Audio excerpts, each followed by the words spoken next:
Hello dear learners, कैसे हैं आप सभी। चलो आज एक नए टॉपिक के साथ स्टार्ट करते हैं जो कि आपकी स्क्रीन पर दिखाई दे रहा है। Unseen passages for comprehension. Late us start with sum rule और अंडरस्टैंडिंग कि कैसे किया जाए कॉम्प्रिहेंशन पैसेजेस के क्वेश्चंस को कैसे सॉल्व किया जाए। तो सबसे पहले जो ये टर्म कॉम्प्रिहेंशन लिखा हुआ है, इसका अर्थ होता है अंडरस्टैंडिंग, समझना समझना। मतलब हमें पैसेज को सबसे पहले ध्यानपूर्वक पढ़ना है और उसे समझना है। कम से कम पैसेज को, यदि आप इंग्लिश में फ्लुएंट नहीं है, आपको एक बार में समझ में नहीं आता है इंग्लिश में क्या लिखा है, तो एक बार सबसे पहले एक बार फास्ट रीडिंग कीजिए, नॉर्मल रीडिंग जैसे आप कर सकते हो। उससे आपको पैसेज का भाव पता चल जाएगा कि पैसेज किस बारे में है। दूसरी बार थोड़ा सा स्लो रीडिंग कीजिए और तीसरी बार एकदम से तेज़ रीडिंग करनी है आपको, बिल्कुल फटाफट। तो let us start with some नियम्स ऑफ दैट कि अनसीन पैसेजेस को पढ़ने से पहले क्या क्या चीज़ें ध्यान रखनी चाहिए हमें। तो पैसेज को पढ़ने से पहले हमको सबसे पहले तो माइंड मेकअप करना है कि पैसेजेस में कई बार क्या होते हैं, कुछ कुछ टर्म्स ऐसे आ जाते हैं, कुछ कुछ शब्द ऐसे आ जाते हैं जो कि कठिन होते हैं, जो हमने कभी पहले सुने नहीं होते हैं। तो उनसे हमें घबराना नहीं चाहिए और हमको प्रयत्न करना चाहिए कि हम और जो भी शब्द दिए हुए हैं पैसेज में, उससे उसका अर्थ निकालने की कोशिश करें। और अगली बात देखें तो टेंस, जो भी क्वेश्चंस होते हैं, जिस टेंस में क्वेश्चन पूछे गए हैं उसी टेंस में उसका आंसर दिया जाना चाहिए। अगली बात करें तो उत्तर में केवल उतनी ही बात लिखनी चाहिए जितनी की पूछी गई हो। ज़्यादा हमको बढ़ा चढ़ा कर नहीं लिखना चाहिए। जो पैसेज में हो जो मेंशन, वही उत्तर लिखना चाहिए केवल, और जो पूछा गया हो।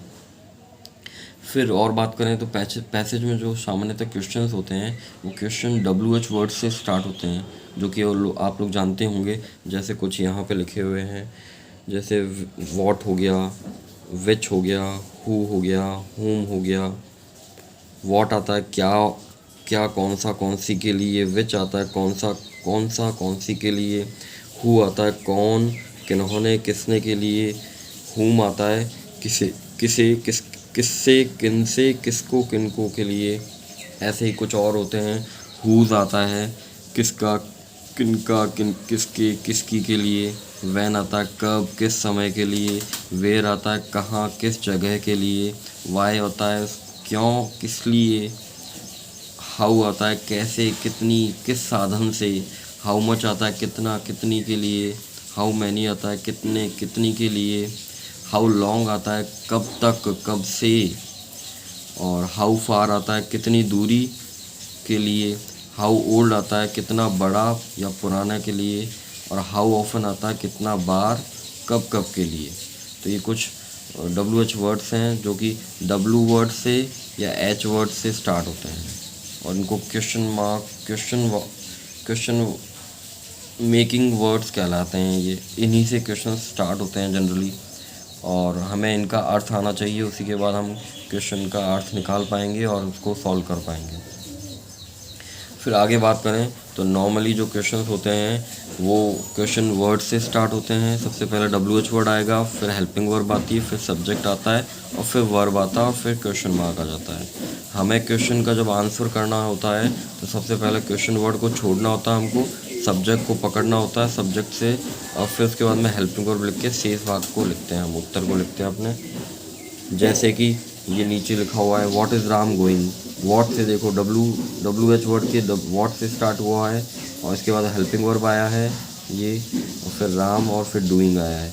तो ये एक क्वेश्चन बन गया कि राम क्या कर रहा है। तो इसका आंसर क्या आएगा, सब्जेक्ट स्टार्टिंग में लिख देंगे हम राम, फिर हेल्पिंग वर्ब बता देंगे इज़, फिर प्लेइंग ऑन द पियानो, कि राम पियानो बजा रहा है। ऐसे ही हमको करना होता है। और जनरली यदि आपको पैसेज सॉल्व करना है तो सबसे पहले टेंस आना चाहिए आपको। टेंस के बाद ही आप कोई सेंटेंस फ्रेम कर पाओगे, सेंटेंस का निर्माण कर पाओगे। तो अलग अलग टेंसेस की आपको मैंने टेबल सिखाई रखी है, और वापस से एक बार रिपीट करेंगे हम कभी किसी और वीडियो में। तो हमें सबसे पहले टेंस आना चाहिए। टेंस आने के बाद में हमको सिंपल सिंपल सेंटेंसेस में बनाना है और आराम से सॉल्व कर सकते हैं। और बात करें कुछ नियमों की, कि वाई का जो वाई से जो क्वेश्चन स्टार्ट होते हैं, किससे? वाई से, WHY ये लिखा हो ना, वाई से जो क्वेश्चन स्टार्ट होते हैं उसका आंसर हमेशा बिकॉज में होता है। कि वाई का अर्थ होता है क्यों, इसका आंसर होगा क्योंकि। तो बिकॉज से स्टार्ट होता है, जैसे कि यहाँ मेंशन है बिकॉज से। और बात करें तो हम जैसे कि देर से भी कुछ क्वेश्चन होते हैं, जिसमें क्वेश्चन में देर होता है, तो वहाँ पे आंसर भी हमको देर से ही देना चाहिए। जैसे नीचे यहाँ पे लिखा हुआ how many members are there in your family, कि आपके फैमिली में कितने मेंबर्स हैं, कितने सदस्य हैं। तो इसका आंसर यहाँ पे देयर आ गया, तो देयर से ही स्टार्ट होगा। There are 3 members in my family, कि मेरे फैमिली में 3 सदस्य हैं। ठीक है। और आगे बात करें कुछ और नियम की, तो कि ऐसा ज़रूरी नहीं है, मोस्ट इम्पॉर्टेंट चीज़ें हैं कि पैसेज, क्योंकि हम पहली बार पढ़ रहे होते हैं। English is a vast subject, इसकी वोकेबलरी जो है वो वास्ट है, बहुत बड़ी वोकेबलरी, शब्दकोश, शब्द भंडार बहुत ज़्यादा है इसका। तो हर शब्द हर किसी को नहीं आ सकता। कुछ कुछ शब्द हमको नहीं आ सकते, लेकिन उससे घबराना नहीं चाहिए। हमें बस पैसेज को पढ़ते रहना चाहिए, और जैसे जैसे हम पैसेज पढ़ेंगे, एक बार नहीं, 2 बार नहीं, 3 बार, तो धीरे धीरे हमको समझ में पता चल जाता है कि पैसेज क्या कहना चाह रहा है और किस बारे में है। कुछ शब्दों का अर्थ नहीं मालूम होगा, लेकिन सेंटेंस के अकॉर्डिंग आप समझ पाओगे कि वो कहना क्या चाह रहा है। तो हमको घबराना नहीं चाहिए।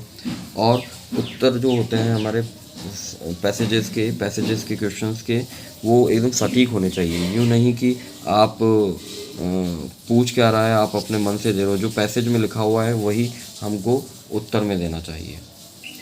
तो गाइस, अभी के लिए इतना ही।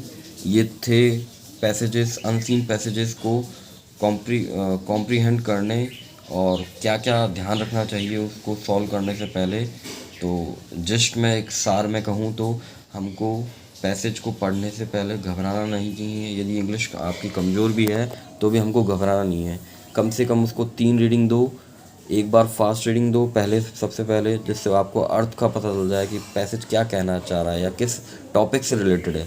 दूसरी बार थोड़ा स्लो रीडिंग दो, और तीसरी बार में जब आपको थोड़ा सा फैमिलियर हो जाओ उस पैसेज से, तो आप थोड़ा सा तेज़ स्पीड से भी पढ़ सकते हैं। या आप ऐसा भी कर सकते हैं कि आप पहले क्वेश्चन पढ़ लें, दूसरी रीडिंग के बाद में, दूसरी बार आपने जब पैसेज पढ़ लिया उसके बाद में आप पहले क्वेश्चंस को देख लें थोड़ा सा सरसरी निगाहों से, और फिर वापस से लास्ट टाइम आप एक बार पैसेज को वापस देखें, ताकि आप रिलेट कर पाएँ क्वेश्चंस को और पैसेज को। इसका उदाहरण हम अगले वीडियो में देखेंगे। तब तक के लिए take care and good bye, bye bye.